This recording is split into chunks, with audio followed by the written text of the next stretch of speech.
cueruditas y cueruditos. Bienvenidos a este programa, donde hablaremos sobre Tamaulipas y donde tendremos a un invitado muy especial.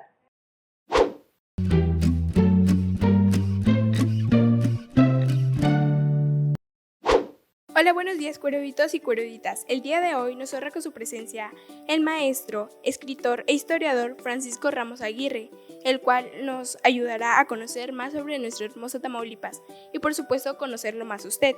Pero ¿nos puede mencionar cómo nace su interés por Tamaulipas?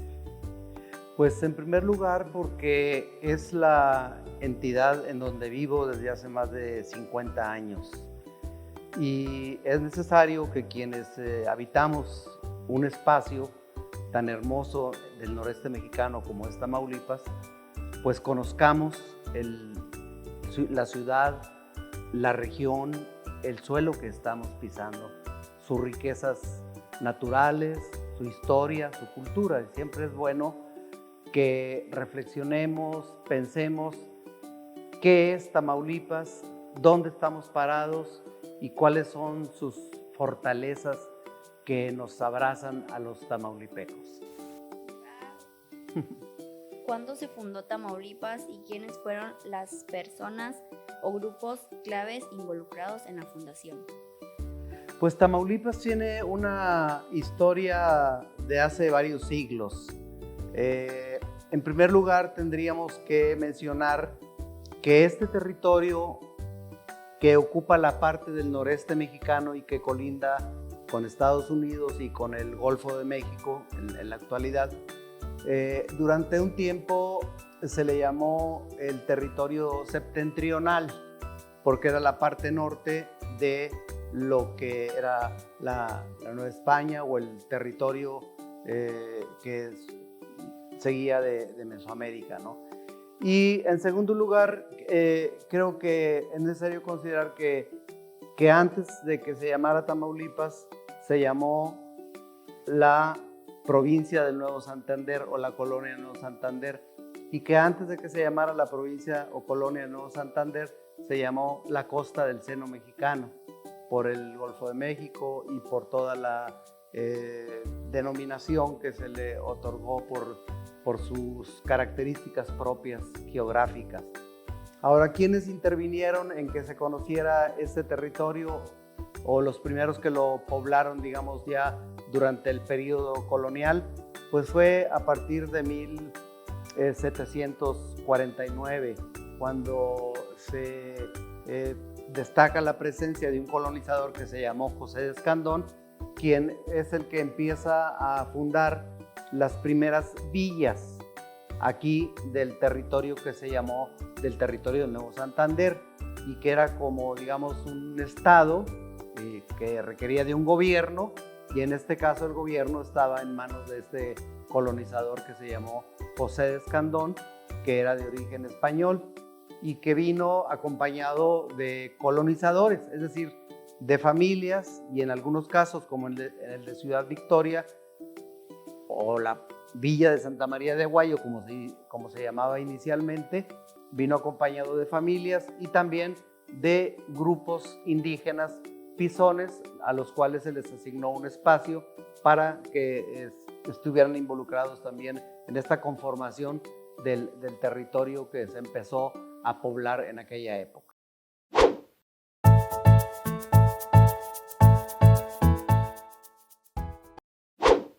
Hola cueruditas y cueruditos, soy Eli Longoria y quiero hablarles un poco de la Pinacoteca de Tamaulipas, la cual se alberga en la antigua Casa Filisola.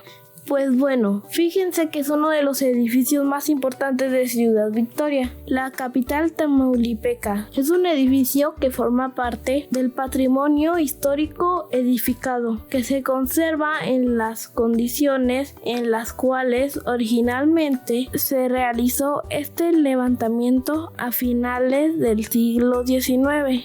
Esta casona pertenecía a una familia filisola, quienes habían venido provenientes de Italia y que tuvieron una participación muy activa dentro de la economía regional, particularmente del centro de Tamaulipas. Ellos, los hermanos Filisola, se dedicaron a la agricultura a la ganadería, al comercio, a la exportación de enequén y también eran propietarios de minas y otras industrias relacionadas con las actividades que se hacían en aquel tiempo en el aspecto económico. Es una casa muy céntrica que se ubica en la calle Hidalgo, que antes se le llamaba calle Real y que durante el Porfiriato era común que las casas aquí en Ciudad Victoria se construyeran principalmente de diversos materiales, entre ellos el sillar, la piedra, la madera o la piedra laja. Aquí había un recibidor, recámaras, un segundo piso, una cocina muy amplia, caballerizas, lugares hasta donde entraban carretas cargadas con mercancía y tenían el acceso para que se resguardaran en este lugar tan importante. Desde el 2015, aquí en la Pinacoteca de Tamaulipas, donde se le da un uso cultural, un centro artístico y de visitas para el turismo y para quienes están interesados en el conocimiento del arte y de la cultura. También se utiliza para conciertos, presentaciones de libros, conferencias, etc.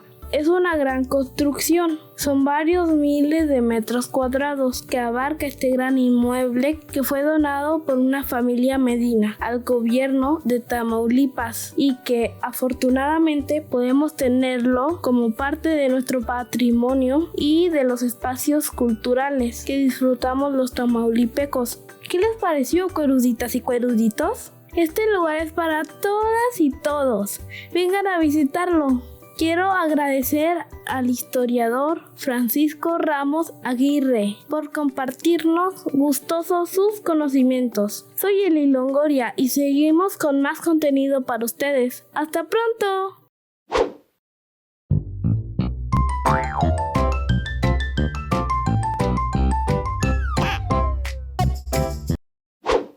Hola, mi nombre es Jerry, el cuerudito. Pero díganme Jerry, así nomás. Hola, soy Roberto y quiero conocer algunas curiosidades de Tamaulipas. Pues mira, Roberto, te voy a enseñar cuáles son estos municipios. Empecemos por Tampico, famoso por los cuanchos, que son los cocodrilos que rondan por la laguna del Carpintero, y también las tortas de la Barda, que no podían faltar. Ay, esas tortas están bien buenas. Bueno, y también el penal de Noney. Ese penal fue durante mucho tiempo una prisión, pero luego pasaron unos años y luego decidieron hacerlo un museo del niño, ahora conocido como el Barco Museo del Niño, que este año cumple 100 años. Otro municipio es Yera. ¿Y qué hay en Yera? En Yera se escucha el huapango, un baile muy típico de acá y es el mejor de todos. Y fíjate, Roberto, Yera de Canales fue una de las primeras villas, haciéndola una de las más antiguas de todo Tamaulipas, o bueno, Nuevo Santander, que ahora lo conocemos como Tamaulipas. Oye Jerry, ¿conoces Miquihuana? Oh, por supuesto, ese maravilloso pueblo, aunque muchos no lo consideren así, pero yo lo considero como el mejor de todos. Cuando baja la temperatura... Cuando baja la temperatura, cae nieve y es muy visitado por turistas. Muy bien, Roberto.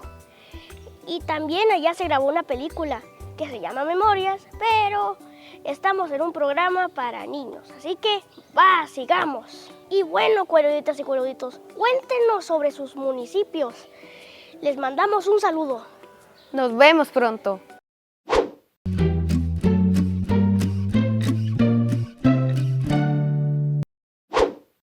¿Y nos puede contar cuál es la importancia de Tamaulipas en la historia de México y cómo ha evolucionado desde su fundación hasta hoy? Bueno, pues es una historia muy hermosa, muy interesante la que tiene. La historia por lo general se divide en distintos periodos y la historia es todo lo que el hombre ha hecho, el ser humano ha hecho. Usted le denomina así del hombre, pero en realidad es el ser humano. Los tamaulipecos han realizado a lo largo de muchos años, ¿no?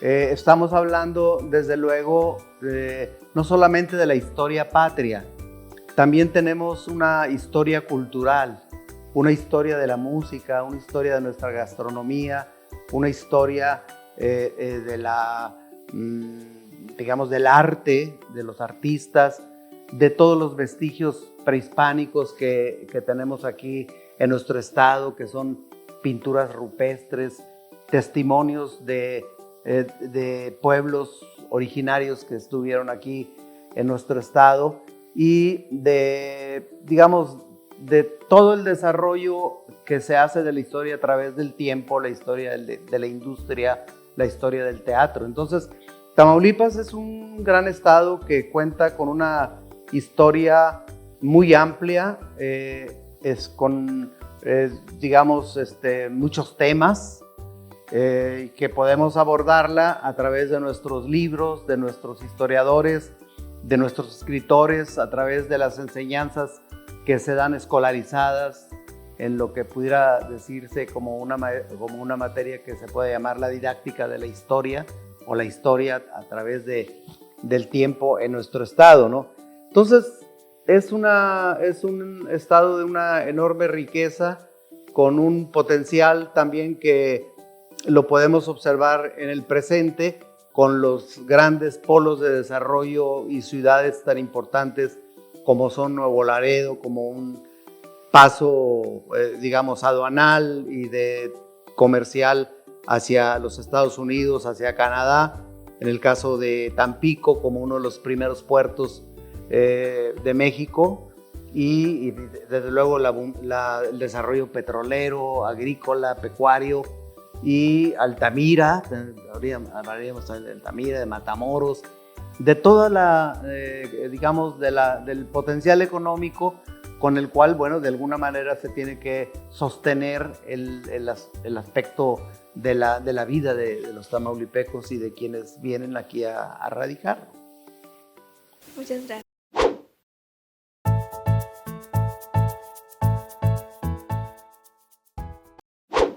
Cueruditos y cueruditas, no podemos dejar de compartirles un poco de un artista nacido en Monterrey, pero que la vida lo trajo a nuestra hermosa tierra tamaulipecas. Me refiero a Donato Juárez Green.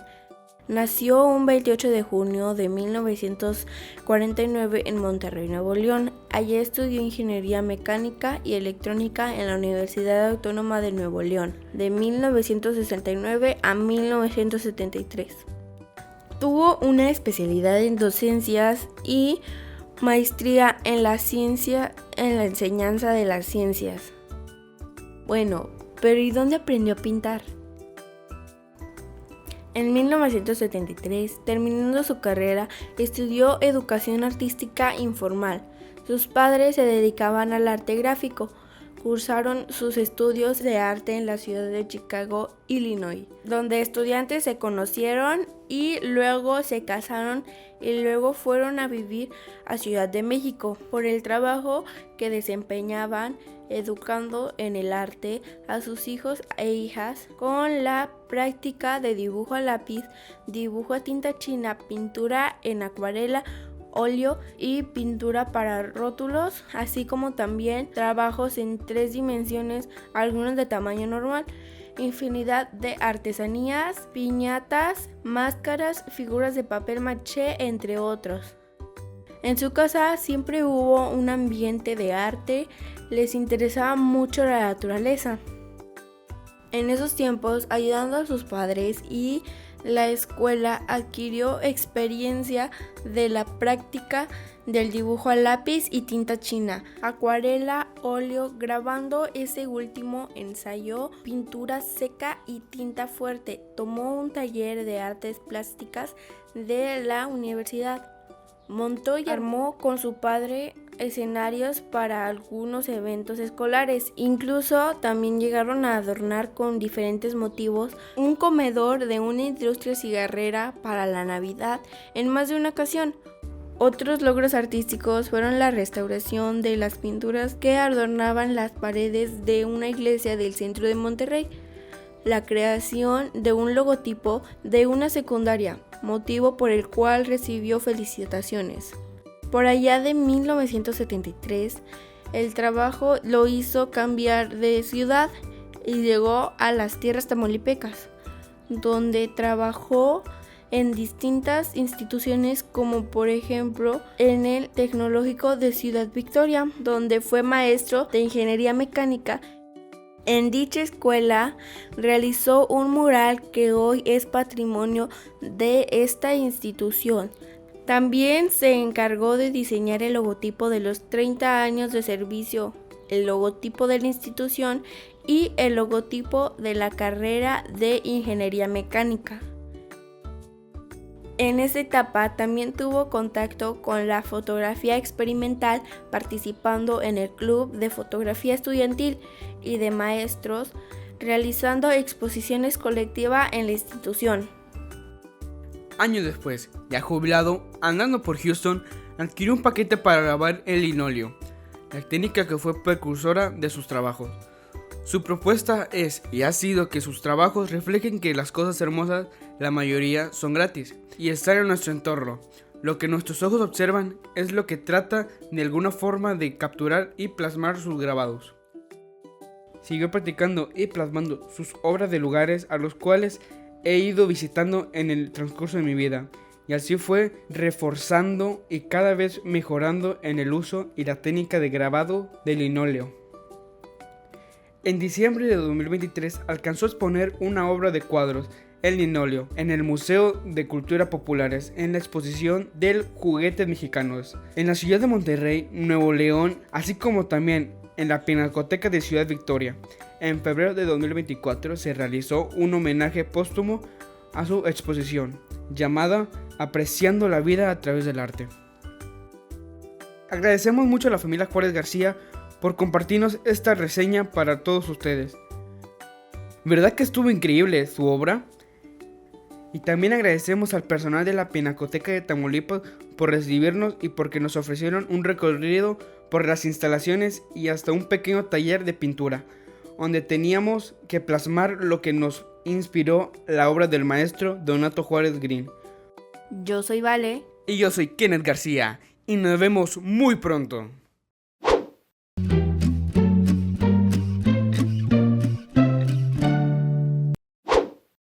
¿Qué eventos históricos marcaron la fundación y la temprana historia de Tamaulipas? Bueno, pues sí, mencionaba yo a José de Escandón, es un evento importante. Anterior a él, podemos mencionar, por ejemplo, la presencia de las misiones franciscanas en lo que sería Tula, Jaumabe, Palmillas, que son, digamos, poblaciones que fueron fundadas muy anterior a la presencia de José de Escandón. Estaríamos hablando también de exploradores que estuvieron en esta región recorriendo algunos lugares como fundacionales como Luis Carvajal y de la Cueva, que fue un importante viajero y colonizador portugués que fue alcalde de Tampico y que trajo, por ejemplo, los primeros hatos ganaderos de ganado caprino, y después fundó la ciudad de Monterrey, se trasladó y fue lo que consideró la colonia, el nuevo Reino de León. Y desde luego tendríamos que citar también a los grupos indígenas que, digamos, que habitaron esta región de Tamaulipas y que fueron muchos, ¿verdad? Definitivamente es una enorme riqueza de los pueblos originarios que existieron antes de la llegada de los españoles, y que podríamos hablar en el caso de aquí de la Sierra Madre Oriental que nos contempla siempre a los victorenses. Pues pudiéramos hablar de los janambres, de los pisones, de los grupos de pames, y un poquito más allá de los huastecos, de los olives, de los maratines. Había, digamos, docenas o decenas de grupos indígenas que nos representan desde aquellos tiempos. No se diga también en la frontera, los lipanes, los comanches. Entonces era un territorio ya habitado, no era un territorio, digamos, totalmente desértico en cuanto a la presencia de seres humanos aquí en el noreste mexicano, en lo que es hoy Tamaulipas. ¿Nos puede hablar sobre el escudo de Tamaulipas y qué elementos lo conforman? Pues el escudo de Tamaulipas también tiene su historia. Desde que llegó José de Escandón, pues él traía también un escudo como parte de su gobierno que él vino a establecer. Él tenía un elemento de identidad que tenía que ver pues con el lugar de donde él procedía. Básicamente los escudos que nosotros tenemos son parte de la cultura española, que son emblemáticos, que tienen que ver con el aspecto de identidad, con las riquezas que hay en las poblaciones, con sus ideologías, incluso con sus apellidos también. A veces algunos escudos tienen que ver con los apellidos. Y en el caso de Escandón, pues lo que hizo fue diseñar un escudo en la cual hay elementos como una cruz, que significa el catolicismo, la presencia de los misioneros franciscanos. Hay también algunas torres como de castillos, hay algunos, digamos, indígenas o mestizos que como que están sosteniendo ese escudo, ¿verdad? Barbados ellos. Y ese, digamos, es el antecedente de nuestro escudo. Después el escudo de armas de Tamaulipas fue creado bajo unas situaciones de emergencia, porque José Vasconcelos no ordenó, sino que le pidió y le asignó esa actividad a un gran pintor que se llamaba Diego Rivera, para que en la Secretaría de Educación pintara los escudos de armas de todos los estados del país. Tamaulipas no tenía escudo en los años 20, digamos, ya había pasado el periodo colonial, ya no era el escudo de Escandón, ya había sido la independencia, desde luego, ¿no? Y entonces lo que hace Diego Rivera son una especie como de soles y caracolas en un fondo como marino, pensando yo creo en el oriente, pensando yo creo en Tampico. Y quien viene a establecer ya el escudo es Marte R. Gómez en 1939. El gobernador ya propone al Congreso la aprobación de un escudo que a lo largo del tiempo ha sufrido modificaciones. Todavía hasta hace un par de sexenios o de 12 años aproximadamente, el escudo se llamaba escudo de armas y ahora se nos denomina escudo del estado de Tamaulipas, ya se le quitó lo de armas. Y los elementos pues, principalmente son parte del escudo que tenía José de Escandón, el Cerro del Bernal o el Bernal, que básicamente es como se le debe denominar, como un bernal, y elementos que tienen que ver con la industria petrolera, con la agricultura, etcétera, y que se han ido modificando a través del tiempo. Se quitó o se omitió en el diseño del escudo, por ejemplo, el algodón, porque ya en los años 90 del siglo pasado, ya casi el cultivo del algodón ya no existía en Tamaulipas. Y fueron elementos. Así de que el escudo es eso, es lo que nos representa, es parte de nuestra identidad como seres humanos, como integrantes de un territorio. Muchas gracias. Sí.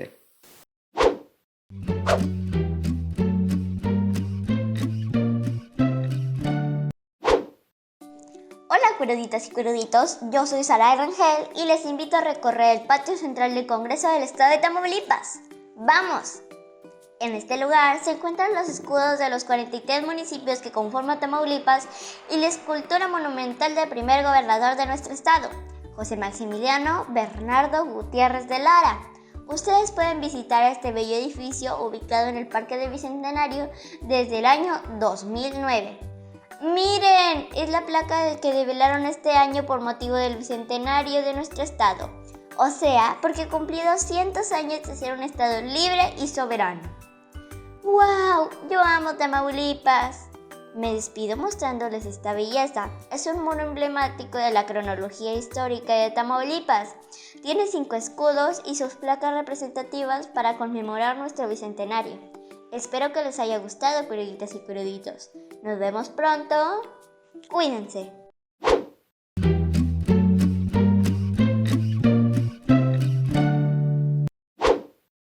Sabemos que el traje típico de Tamaulipas es la cuera tamaulipeca. y que es originaria de Tula, pero ¿nos puede hablar sobre cuándo se creó la cuera tamaulipeca? La cuera tamaulipeca tiene, digamos, varios siglos que ya existía el término. Uno de los primeros que la menciona en una novela es Manuel Paino. La novela se llama El Fistol del Diablo. Y él habla que en Jaumabe, no tanto en Tula, pero sí en Jaumabe, la gente vestía con cotones y trajes de gamuza o cueras. Pero también desde la época prehispánica ya se mencionaba la cuera por parte de historiadores como Candelario Reyes, que eran, digamos, un atuendo que formaba parte de los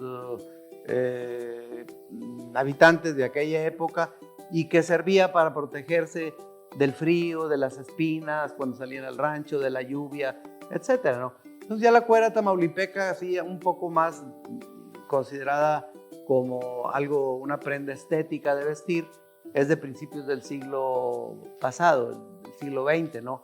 Uno de los primeros en portarla con esas características fue el general Alberto Carrera Torres. Existen fotografías en las cuales él porta unas cueras y así, entonces les empezó a llamar los cuerudos.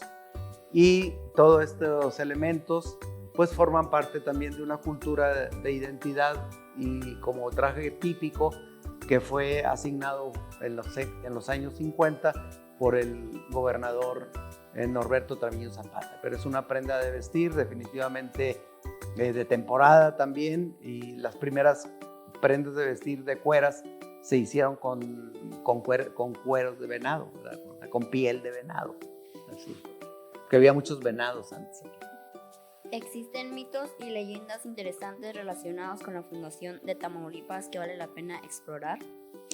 Sí, claro, todas las ciudades, todos los territorios, pues tienen sus propias narraciones fantásticas, leyendas que la leyenda mucho tiene de historia y también mucho también de literatura o de ficción, ¿verdad?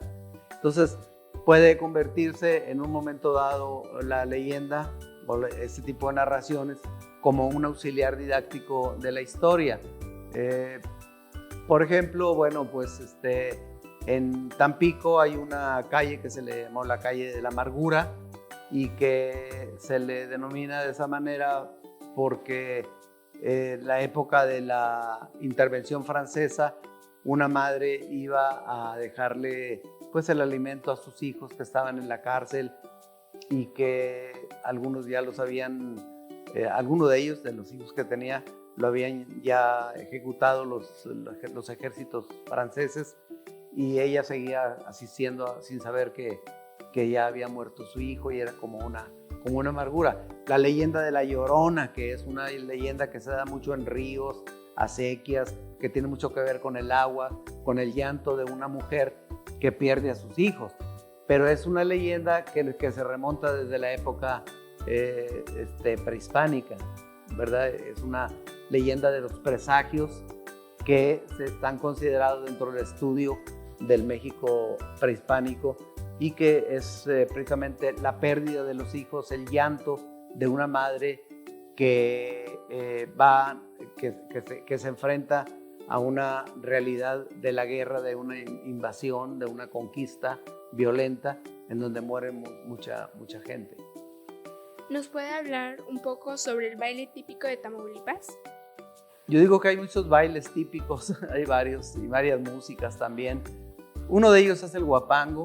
El huapango pues es en el sur de Tamaulipas, es un baile digamos que viene de una fusión de las guitarras, de la música que se baila sobre madera, que tiene una situación relacionada con instrumentos musicales de cuerda como el violín, como el arpa, la jarana, la guitarra quinta huapanguera, y que tiene versos también, y que tiene mucho el sentido del baile como si se tratara de un baile flamenco, porque todos estos bailes, todas esas expresiones de cultura pues venían de España cuando vinieron los españoles a la colonización, y durante la época posterior a la independencia empezaron a llegar muchos bailes que se ejecutaban y que aquí se asimilan y que se les da su propio sentido de baile.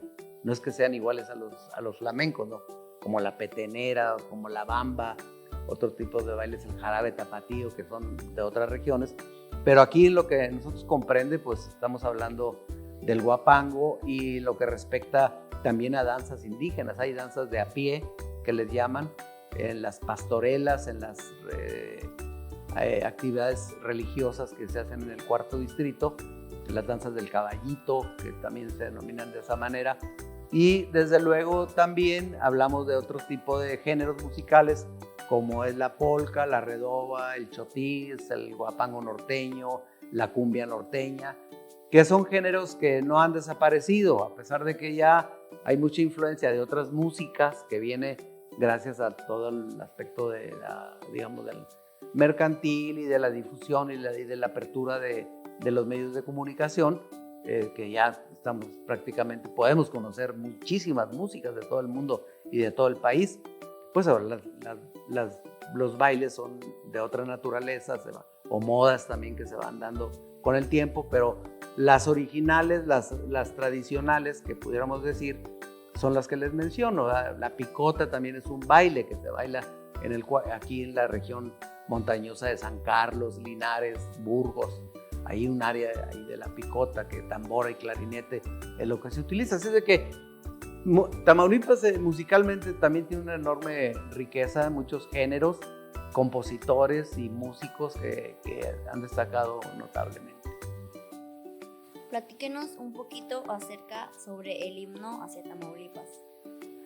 Pues el himno de Tamaulipas fue compuesto por dos músicos y un letrista. Bueno, los dos eran músicas, pero uno se encargó de la letra y otro de la música, que venían de Yucatán. Ellos llegaron aquí a Tamaulipas en la década de los 20 del siglo pasado, invitados dentro de un proyecto que se le denominó las misiones culturales. Cuando se fundó la Secretaría de Educación, había un gobernador que le gustaba mucho la música, el canto y las actividades culturales y la educación, y los contrató aún más para que, aparte de las actividades que hacían como maestros, se involucraran en la sociedad, y él le llamaba la cultura estética, o sea, la cultura de la belleza, y estaba muy relacionado con las actividades artísticas y culturales. Ellos realmente no componen el himno a Tamaulipas, se lo componen a Matamoros, porque ellos estaban como establecidos en Matamoros con esas misiones culturales que ya les mencioné. Y cuando va el gobernador a una ceremonia, allá a un teatro que está en Matamoros, escucha el himno a Matamoros, que está muy bonito, viva Matamoros, altiva y heroica. Pues era Matamoros, ya había sido declarada desde el siglo XIX una ciudad heroica Matamoros, por situaciones que tienen que ver con su participación patrio, ¿no? Y entonces él escucha esa música y ese canto, y dice, pues no, pues nada más en lugar de decir viva Matamoros, altiva, pues que diga viva Tamaulipas. Y entonces lo adoptan y lo adaptan en cuanto a la letra y la música a Tamaulipas, y se queda como un himno desde hace más de 100 años prácticamente.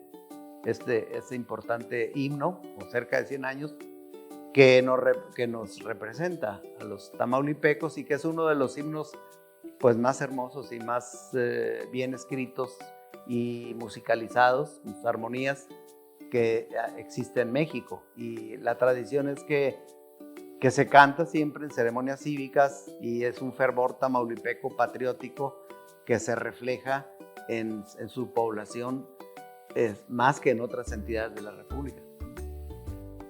Le agradecemos su tiempo por esta entrevista, que fue muy interesante y enriquecedora para nosotros y nuestros cueruditos y cueruditas. Bueno, pues sí, gracias Mía y gracias Sofía por su invitación, y pues qué bueno que ustedes se interesan por ese tipo de temas, y también por el ejercicio de un poco de dirigirse en pares con sus compañeritos, con sus mismos condiscípulos, de otras escuelas que los van a estar escuchando y estoy seguro que va a estar muy interesante y les va a gustar su participación. Gracias.